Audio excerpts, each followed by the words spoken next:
Hello प्यारे बच्चों, हम लोग क्लास 10th का फिजिक्स पढ़ रहे थे और ये दूसरा वीडियो है हम लोग का। फर्स्ट में हम लोग चार्ज के बारे में देखे थे, करंट के बारे में देखे थे, पोटेंशियल डिफरेंस के बारे में देखे थे और ओम्स लॉ। ओम्स लॉ को अच्छे से देखिएगा क्योंकि वहाँ से न्यूमेरिकल बहुत आता है और उसी फार्मूला की बात अगर करें V=IR तो वहाँ से न्यूमेरिकल भी बहुत इस 10th क्लास में एग्जाम में पूछा जाता है। ठीक है, तो आइए आज हम लोग रेजिस्टेंस के बारे में पढ़ते हैं। हालांकि हम लोग रेजिस्टेंस के बारे में थोड़ा सा जिक्र वहाँ पे किए थे जब V=IR आया था तो। ठीक है, I क्या था, करंट था, और R क्या था, कांस्टेंट था। तो इस कांस्टेंट के बारे में पढ़े थे कि R क्या होता है, रेजिस्टेंस होता है। ठीक है, और वो इस तरीके से बेसिक डेफिनेशन भी वहाँ पे हम लोग देख लिए थे। ठीक है, तो आइए आज टोटल भी हम लोग आज रेजिस्टेंस को स्टार्ट किए क्योंकि हमको देखना है इसमें कि रेजिस्टेंस किस किस चीज पे डिपेंड करता है। ठीक है, तो इसलिए आज स्टार्टिंग से हम लोग देख रहे हैं तो रेजिस्टेंस भी ले लिया है। तो रेजिस्टेंस की अगर बात करें तो रेजिस्टेंस क्या था, it opposes the flow of current. मतलब कोई भी वायर है जो हम लोग घरों में यूज करते हैं वायर, ठीक है, उसी वायर की मैं बात कर रहा हूँ। तो उस वायर में अगर करंट फ्लो होता है, ठीक है, जब वो करंट फ्लो होगा तो रेजिस्टेंस उस वायर में कुछ ना कुछ रेजिस्टेंस होगा। तो कुछ ना कुछ रेजिस्टेंस होगा तो क्या करेगा, जब वो करंट फ्लो करेगा उसको क्या करेगा, वो अपोज करेगा, मतलब बाधा पहुंचाएगा, रुकावट पहुंचाएगा। कौन, रेजिस्टेंस। किसको, करंट जब ये कंडक्टर में फ्लो होगा तब, उसी को बोलते हैं रेजिस्टेंस। यूनिट की बात करें तो ओम होता है यूनिट इसका। ठीक है, ओम याद रखिएगा। अब देखते हैं हम लोग अगर सिंबल की बात करें तो सिंबल आप लोग को भी मालूम होगा कि इस तरीके से किसका है सिंबल, रेजिस्टेंस का। अगर ये जहां भी दिखे तो हम क्या समझेंगे कि ये रेजिस्टेंस है। ठीक है, तो आइए हम लोग अब देखते हैं कि रेजिस्टेंस किस किस चीज पर डिपेंड करता है।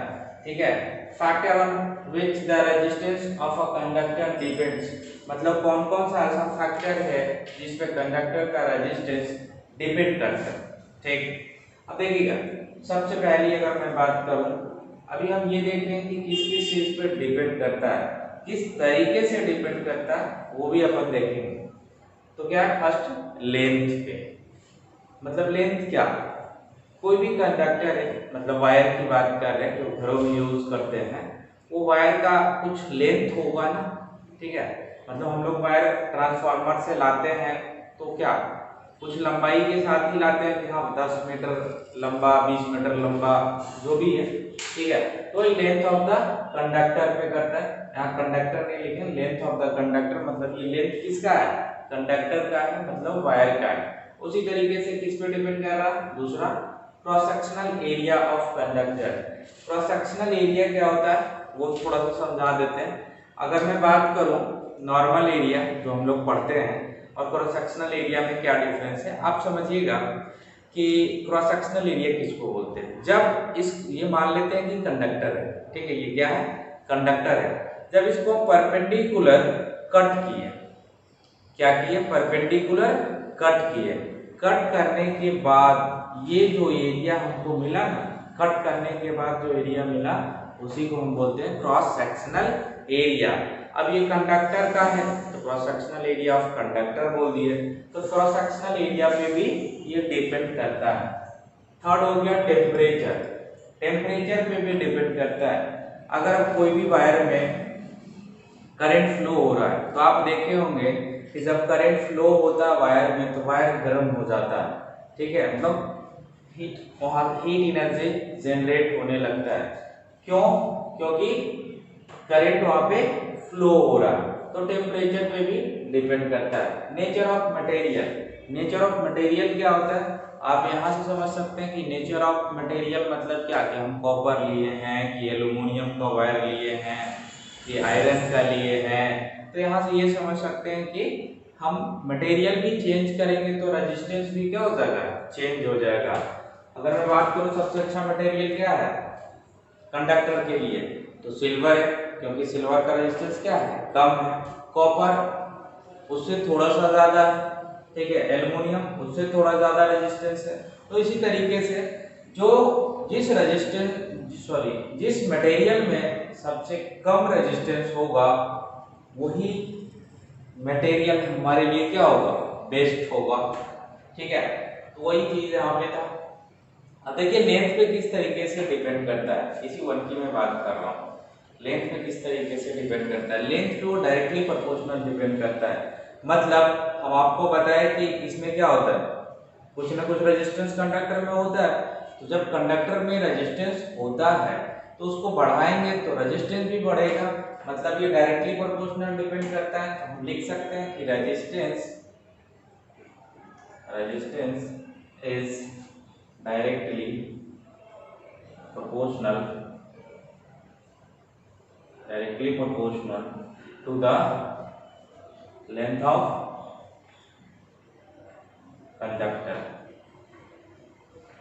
ठीक है, मतलब किस पे डिपेंड कर रहा है, लेंथ पे। तो इसका एक्सप्रेशन हम किस तरीके से लिखेंगे, देखिएगा R रेजिस्टेंस है, डायरेक्टली प्रोपोर्शनल लेंथ। ठीक, इसको इक्वेशन 1 ले लेते हैं। अब मैं सेकंड की बात करूं तो सेकंड भी लिख देते हैं, उसके बाद समझा देंगे। Resistance is inversely proportional to the cross sectional, देखिए हम इसको शॉर्ट में लिख देते हैं, cross sectional area of conductor. ठीक है, cross sectional area of conductor, मतलब इनवर्सली का मतलब क्या हुआ, एक्सप्रेशन अगर लिखना चाहें तो किस तरीके से लिख सकते हैं, 1/a। ए क्या है, क्रॉस सेक्शनल एरिया है, ए क्या है, cross sectional area of conductor है। तो किस तरीके से इनवर्सली मतलब क्या हुआ, देखिएगा अगर एरिया बढ़ेगा, ठीक है, अगर एरिया इंक्रीज करेगा तो रेजिस्टेंस क्या होगा, डिक्रीज करेगा, और एरिया डिक्रीज करेगा तो रेजिस्टेंस इंक्रीज करेगा। तो यहाँ से एक चीज ये मेरे को पता चला कि अगर कंडक्टर का एरिया ज्यादा होगा, मतलब मोटा वायर होगा, थिक वायर होगा, तो थिक वायर होगा, मोटा वायर होगा, मतलब क्या, एरिया ज्यादा तो रेजिस्टेंस क्या, कम, मतलब मोटा वायर में रेजिस्टेंस क्या होता है, कम होता है। ठीक है, और उसी तरीके से अगर थिन वायर की बात करें तो थिन वायर में क्या होगा, मतलब जिसका एरिया कम रहेगा रेजिस्टेंस ज्यादा होगा। ठीक है, तो आप समझ गए होंगे, इसको इक्वेशन 2 ले लीजिए। देखिएगा टेम्परेचर पे किस तरीके से डिपेंड करता है वो भी बता दे रहे हैं आप लोग को। आप देखे होंगे कि रेलवे ट्रैक देखे होंगे, ठीक, तो रेलवे ट्रैक देखे होंगे तो थोड़ा सा गैप दिया हुआ रहता है, जब ज्वाइंट किया हुआ रहता है तो इसलिए दिया हुआ रहता है क्योंकि वो गर्मी के मौसम में वो एक्सपेंड होता है, मतलब आयरन मेल्ट होता है हल्का, ऐसा नहीं कि पूरा मेल्ट हो जाता है, मेल्ट के कंडीशन में आ जाता है तो वो फैल जाता है। फैलना मतलब क्या, कि मेल्ट अगर होना स्टार्ट होता है तो क्या, इसका लेंथ बढ़ता है और एरिया क्या होता है, घटता है, मतलब पतला होता है। तो एरिया जब घटेगा और लेंथ बढ़ेगा तो किस तरीके से रेजिस्टेंस यहाँ डिपेंड कर रहा है, तो टेम्परेचर अगर बढ़ेगा तो वो आयरन क्या हुआ, पिघलेगा, मेल्ट होगा, मेल्ट होने से एरिया और लेंथ में चेंज होगा तो रेजिस्टेंस में भी चेंज होगा। तो हम ये बोल सकते हैं कि टेम्परेचर पे रेजिस्टेंस किस तरीके से डिपेंड करता है। ठीक है, मतलब टेम्परेचर को बढ़ाने से रेजिस्टेंस में क्या इफेक्ट होगा, तो हम ये बता सकते हैं इससे कि अगर नॉर्मली टेम्परेचर की बात करूं, नॉर्मल कंडक्टर की बात करूं, तो उसमें क्या होता है कि टेम्परेचर अगर हम बढ़ाएंगे, ठीक है, नॉर्मल कंडक्टर की बात करें, यहाँ लिख ही लेते हैं, थर्ड की बात करें, in case of normal conductor,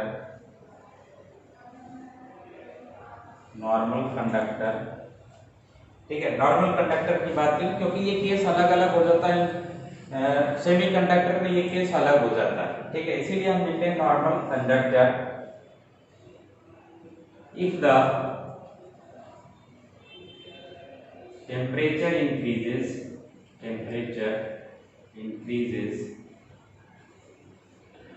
then क्या होगा, रेजिस्टेंस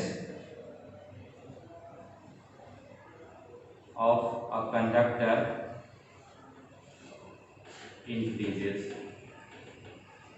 ठीक है, समझ गए। मतलब नॉर्मल कंडक्टर की जब मैं अगर बात करूं तो उस केस में क्या होगा कि टेम्परेचर बढ़ाने से रेजिस्टेंस भी बढ़ेगा। ठीक है, नेचर ऑफ मटेरियल जो आपको बताया ना काफी है। मतलब हम कौन सा मटेरियल सेलेक्ट करेंगे, आयरन करेंगे, सिल्वर करेंगे, या फिर कॉपर करेंगे, एल्युमिनियम करेंगे। ये मटेरियल अगर हम अलग अलग टाइप से सेलेक्ट करते हैं कंडक्टर के लिए तो सभी का रेजिस्टेंस क्या होगा, अलग अलग होगा। तो वही यहाँ पे नेचर ऑफ मटेरियल। अब देखिएगा हम लोग का एक फार्मूला आता है, ठीक है, डिराइव करने के लिए। तो ये दोनों इक्वेशन से निकालते हैं। ठीक है, देखिएगा यहाँ पे हम आपको बताते हैं।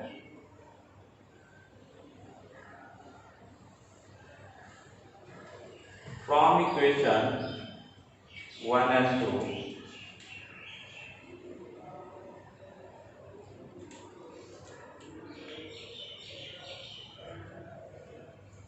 फ्रॉम इक्वेशन 1 and 2 से क्या लिख सकते हैं, R is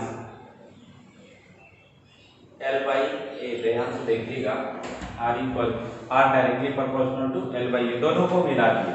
अब देखिएगा प्रोपोर्शनल हटेगा तो क्या आएगा, नहीं लिख देते। प्रोपोर्शनल हटेगा तो क्या आएगा, कांस्टेंट आएगा। तो उस कांस्टेंट का क्या नाम है, रो इसको बोलते हैं। ठीक है, और L by A इसको क्या बोलते हैं, रो बोलते हैं। रो क्या होता है ये लिख देते हैं, रेजिस्टिविटी ऑफ मटेरियल होता है, रेजिस्टिविटी ऑफ मटेरियल। ठीक है, रेजिस्टिविटी ऑफ मटेरियल, या फिर इसी को क्या बोलते हैं, स्पेसिफिक रेजिस्टेंस। क्या बोलते हैं, स्पेसिफिक रेजिस्टेंस। अब यहां से देखिएगा, ठीक है, ये तो हम देख लिए। ये आपको डिराइवेशन आता है क्लास 10th में, सीबीएसई में ये पूछा जाता है, और यहाँ से थ्योरी भी पूछा जाता है, और इससे न्यूमेरिकल भी आता है। ठीक है, यहाँ से ये पूछा जाएगा कि आप बताइए कि रेजिस्टेंस किस किस चीज पे डिपेंड करता है। ये फार्मूला भी अगर आपको याद रहेगा तो आप आसानी से बता दीजिएगा। रेजिस्टेंस के सामने क्या है, लेंथ, मतलब वो डायरेक्टली प्रोपोर्शनल। डिवाइड में क्या है, एरिया, मतलब क्रॉस सेक्शनल एरिया, मतलब इनवर्सली प्रोपोर्शनल। तब यहाँ पे आती है कि यार रो क्या है, रो पे भी डिपेंड करेगा। तो देखिए रो कांस्टेंट होता है, ठीक है, इस पे डिपेंड नहीं करता है, लेंथ और एरिया पे डिपेंड नहीं करेगा। जैसे हम लोग अभी यूनिट निकालते हैं, यहाँ से देखिएगा, यूनिट ऑफ किसका, रो की बात करें, रो मतलब क्या, रेजिस्टिविटी की बात करें, तो जब यूनिट निकालेंगे तो क्या आ जाएगा, देखिएगा रो इक्वल टू क्या हो जाएगा, इस एरिया को हम रेजिस्टेंस तरफ क्रॉस मल्टीप्लाई कर देते हैं और लेंथ को डिवाइड कर देंगे। आर ए मैथ में आप लोग पढ़े होंगे, अपॉन एल। ठीक, अब यहां से देखिएगा क्या आ जाएगा। अब यहां से आप ये मत कीजिए, जिस तरीके से रेजिस्टेंस को हम उस तरीके से आप बताएं कि लेंथ पे डिपेंड करेगा और एरिया पे, ठीक है, उसी तरीके से यहां भी करेगा, ऐसा नहीं है। ठीक है, क्योंकि ये कांस्टेंट है और ये मटेरियल पे डिपेंड करता है। नेचर ऑफ मटेरियल मतलब हम मटेरियल क्या लिए हैं वो भी हम अभी आपको बता देंगे। यूनिट अभी निकाल लेते हैं। रेजिस्टेंस का यूनिट क्या होता है, ओम। एरिया का क्या होता है, मीटर स्क्वायर, ठीक है, और लेंथ का मीटर। देखिए ये क्या हो गया, कैंसिल हो गया। अब यहां से रो का क्या आ गया यूनिट हमारा, ओम मीटर। ध्यान से देखिए, ये भी बहुत आपसे यूनिट बहुत पूछा जाएगा, रेजिस्टिविटी का यूनिट क्या होता है।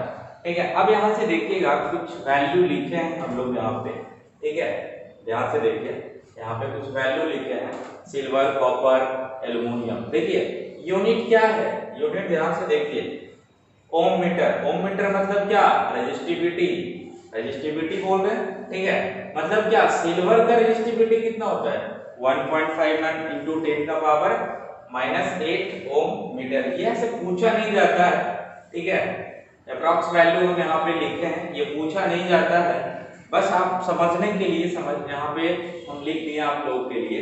कॉपर का क्या होता है 1.68 -8 सभी में। एल्युमिनियम का क्या होता है 2.65।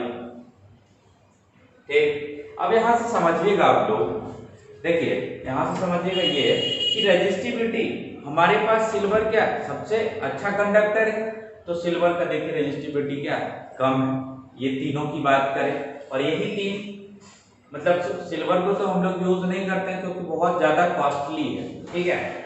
कॉपर और एल्युमिनियम की बात करें तो देखिए सिल्वर का अगर कम था तो इसका रेजिस्टिविटी क्या है कम है। कोई भी अच्छा कंडक्टर तभी होता है जब उसका रेजिस्टेंस कम होता है, और रेजिस्टेंस उस कंडक्टर का कम तभी होगा, ठीक है। यहाँ से भी आप समझ सकते हैं कि उसका रेजिस्टिविटी भी क्या रहेगा कम रहेगा, ठीक है। कॉपर का बात देखते हैं, उससे थोड़ा सा ज्यादा है लेकिन हम लोग यूज इसको करते हैं क्योंकि सिल्वर से सस्ता है, ठीक है, इसलिए यूज करते हैं। कॉपर एल्युमिनियम का भी यूज करते हैं, तो आप देखिए थोड़ा सा वैरी कर रहा है, मतलब एल्युमिनियम का भी रेजिस्टिविटी क्या है ज्यादा ही है कॉपर से, ठीक है, इसलिए हम लोग ज्यादातर ये दोनों यूज करते हैं। क्योंकि अगर रेजिस्टिविटी की बात करें तो ज्यादा वैरी नहीं कर रहा है, ठीक है, लेकिन कॉस्ट में बहुत ज्यादा वैरी कर जाता है सिल्वर और कॉपर एल्युमिनियम की अगर मैं बात करूं तो, ठीक, आप समझ गए होंगे यहाँ से, ठीक है। तो इस पे न्यूमेरिकल भी आता है, ध्यान दीजिएगा, जब हम न्यूमेरिकल सेशन लेंगे तो इस पे न्यूमेरिकल आपको जरूर बताएंगे, ठीक है। आप थोड़ा सा ये भी माइंड में रखिएगा कि जैसे हम कंडक्टर की बात किए तो कंडक्टर कैसा हो सकता है, देखो इस तरीके से हो सकता है, मतलब एक एज्यूम कर लेते हैं कि कंडक्टर कुछ इस तरीके से होगा और इस तरीके से उसका एरिया होगा। अब यहाँ से देखिएगा ये कैसा है एरिया सर्कुलर, मतलब इस तरीके का, ठीक है, सर्कुलर है, मतलब सर्कल का एरिया क्या होता है पाई आर स्क्वायर होता है, पाई आर स्क्वायर। मतलब आपसे कभी ये भी पूछ सकता है कि आप बताइए कि रेजिस्टेंस रेडियस ऑफ कंडक्टर पे किस तरीके से डिपेंड करता है, ठीक है, मतलब रेडियस से भी कुछ वेरी करेगा तो रेजिस्टेंस में वेरी होगा, तो बिल्कुल आप पहले एरिया को देखिए, अगर रेडियस को बढ़ाएंगे या घटाएंगे तो एरिया में भी बढ़ेगा और घटेगा, मतलब कि रेडियस बढ़ाएंगे तो एरिया बढ़ेगा और रेडियस घटाएंगे तो एरिया घटेगा। मतलब जिस तरीके से एरिया पर डिपेंड कर रहा है उसी तरीके से किस पे डिपेंड करेगा रेडियस पे, ठीक है। तो वो अगर रेजिस्टेंस की बात करें और यहाँ पे एरिया लिए तो जिस तरीके से हम एरिया पे बोल सकते हैं उसी तरीके से हम रेडियस पे भी बोल सकते हैं कि रेजिस्टेंस इनवर्सली प्रोपोर्शनल डिपेंड करेगा किस पे रेडियस ऑफ कंडक्टर पे। तो यहाँ से ये भी क्वेश्चन आता है, इसको भी माइंड में आप रखिएगा, ठीक है। और हम लोग नेक्स्ट की अगर बात करें तो कॉम्बिनेशन ऑफ रेजिस्टेंस देखेंगे और कॉम्बिनेशन ऑफ रेजिस्टेंस देखने के बाद कुछ न्यूमेरिकल करेंगे। उससे पहले एक बात और याद रख लीजिए, अगर हम रेजिस्टेंस को एक और टाइप से डिफाइन कर सकते हैं, देखिएगा किस तरीके से, इसको मिटा देते हैं।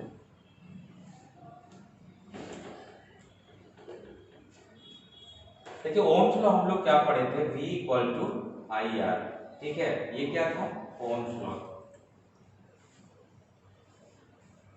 अब यहां से R इक्वल टू क्या हो जाएगा, देखिएगा R equal to V upon I. तो कहीं कहीं पे मतलब आप लोग को ऐसा लगेगा कि ये भी तो रेजिस्टेंस है, हम यहाँ पे क्यों नहीं डिफाइन कर सकते हैं, तो बिल्कुल आप यहाँ भी डिफाइन कर सकते हैं, किस तरीके से, it is the ratio of potential difference and electric current is known as resistance. तो आप यहाँ से भी डिफाइन कर सकते हैं रेजिस्टेंस को। और रेजिस्टेंस का मेन प्रॉपर्टीज की बात करें तो ये आपको यहाँ पे भी बता चुके हैं, और आगे आएंगे आगे बढ़ेंगे तो अभी और रेजिस्टेंस के बारे में देखेंगे, ठीक है।